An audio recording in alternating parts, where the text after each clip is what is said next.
18 জুলাইত অসমৰ আটাইবোৰ ছবিগৃহত মুক্তি লাভ কৰিব অসমীয়া চলচ্চিত্ৰ মালামাল বয়জ। তাৰ পূৰ্বে মঙলবাৰে অনুৰাধা চিত্ৰগৃহত প্ৰদৰ্শিত হয় চলচ্চিত্ৰখনৰ প্ৰিমিয়াৰ। ছবিখনৰ প্ৰযোজনা অনিমা লহকৰৰ আৰু ছবিখন মাতংগী এণ্টাৰটেইনমেণ্টৰ বেনাৰত নিৰ্মাণ কৰা হৈছে। হাস্যমধুৰ ছবিখনৰ পৰিচালনা মৃণাল ডেকাৰ। প্ৰিমিয়াৰ চাই দৰ্শকৰ মুখত দেখা গ'ল হাঁহিৰ ৰল। সকলো চলচ্চিত্ৰ প্ৰেমীকে চলচ্চিত্ৰখন উপভোগ কৰাৰ আহ্বান জনাইছে ছবি নিৰ্মাতা তথা কলা কুশলীসকলে।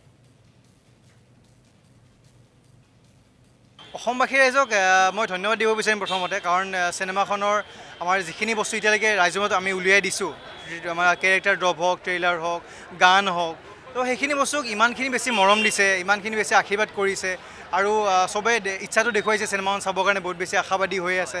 তো সেইটো কাৰণে বহুত বেছি ধন্যবাদ। মোৰ প্ৰথম এক্সপিৰিয়েঞ্চ আচলতে প্ৰিমিয়াৰ হিচাপে মোৰ নিজৰ চিনেমাৰ প্ৰথম আহিছোঁ মানে মই চাবলৈ। তো নিজে এজন দৰ্শক হিচাপে মই আজি আহিছোঁ সঁচা কথা ক'বলৈ গ'লে। আৰু এতিয়া ছেকেণ্ড থিং হৈছে মই নিজেও আছোঁ যিহেতু চিনেমাখনত, গতিকে ভাল হ'ব। মই নিজে মানে কি 100% চিয়'ৰ গোটেই টীমটোৱে আমি বহুতখিনি কষ্ট কৰিছোঁ আৰু গোটেই অসমবাসীক এইটোৱে ক'ম যে আহক 18 জুলাই চিনেমাখন সঁচাকৈ আপোনালোকে বহুত বেছি ভাল পাব চাই। হয় নিশ্চিতভাৱে আচলতে এখন খুব সুন্দৰ চিনেমা, সৰ্বাংগ সুন্দৰ বুলি ক'ব লাগিব।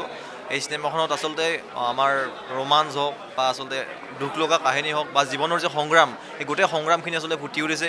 বা বেকাৰত্ব বুলি এটা কথা যিটো আছে, বা আমাৰ যুৱ সমাজে কিদৰে আচলতে আগবাঢ়ি আহি পেলাই কৰ্মত নিয়োজিত হ'ব লাগে, গোটেইখিনি কথা আচলতে